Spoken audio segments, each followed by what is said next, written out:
Before coins had faces, before notes carried numbers, there were shells, small, simple, yet powerful enough to trade food, land, and respect.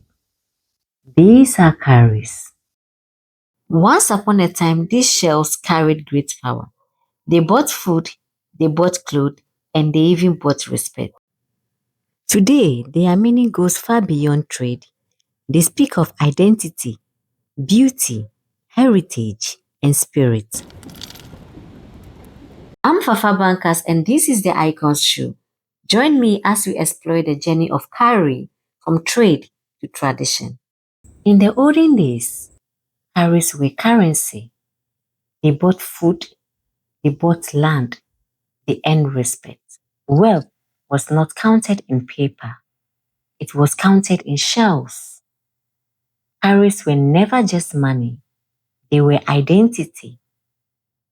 Our mothers want them not to show fashion, but womanhood, fertility, pride. As our elders say, a cowrie may be small, but its value can fill a house. It reminds us that even the smallest piece of culture carry great meaning. Beyond trade and beauty, cowries carried spirits.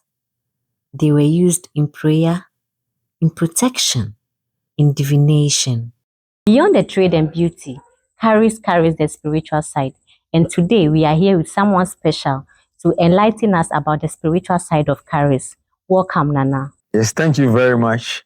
It's always a pleasure and to be given the opportunity to explain and expound on the philosophy, the psychology, the spiritual dimensions, and the energy that cowries carry. So today we'll be going into different paradigms of cowries, then the cowrie shells. And first and foremost, we need to define the philosophy of cowrie shell. We have cowrie shells from the sea. We have cowrie shells that are mined from the earth. We have different types of cowries for different purposes and different cowries that serve the purpose of different divinities. Cowrie shells are just like human beings. They have the male cowries and the female cowries. So in divination, the male cowries speak to the male energy and the female cowries speak to the female energy. The commonest thing we know about cowries, this is tantamount to gold. This is tantamount to precious beads. This is tantamount to diamond. This is tantamount to lithium, to uranium, to iron ore. This is a natural resource that our ancestors used as a means of legal tender.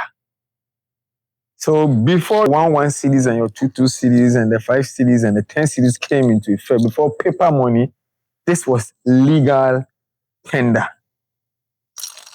And it has always been a part of the ancestry. And even up till today, it is used as legal tender in spiritual matters.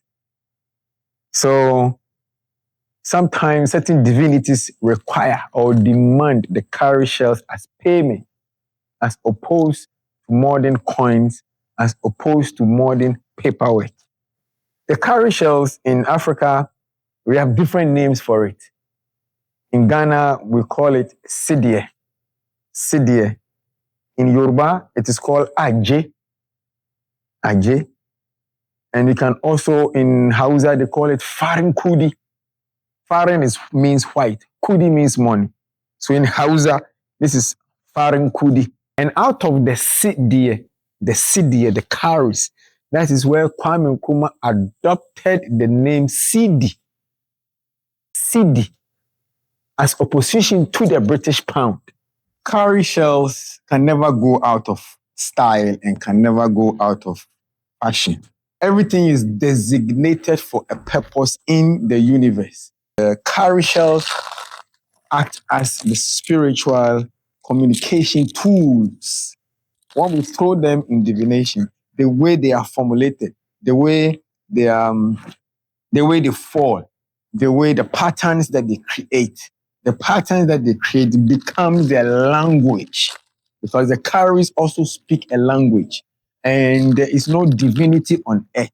Whether the divinity is from the seas, from the river, is from the skies, is from the earth, is from trees, is from mountains and rivers and any other form of divinity, anything that is energy, either living, either physical, or in the unseen world, whether living or dead, they will always speak through the cowries if you know the language of the cowrie. Talking about why it's still used in rites and rituals, I mean, spirituality is not going out of style anytime soon. And for us to understand spirituality, we need to understand two things. Spirituality is a combination of two things. Spirituality is from the word spiritual. It's a combination of two words, spirit and rituals.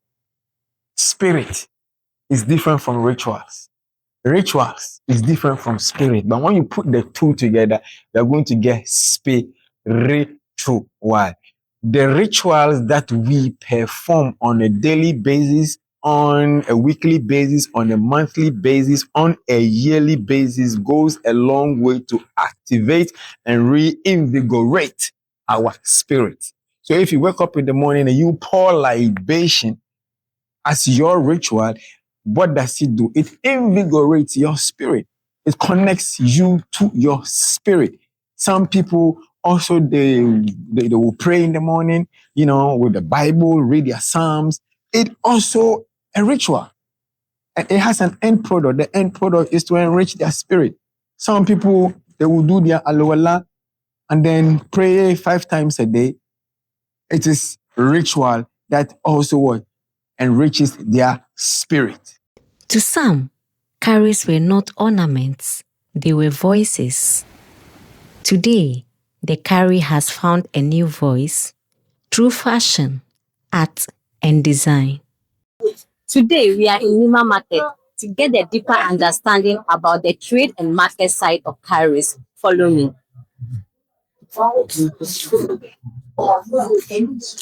Mepakyɛw yɛfrɛ me Amebrabo. Edi nkurɔfoɔ nim bebree nim ayɛ mama. Me shop yɛ Duako Herbal Center. Wɔ Nima.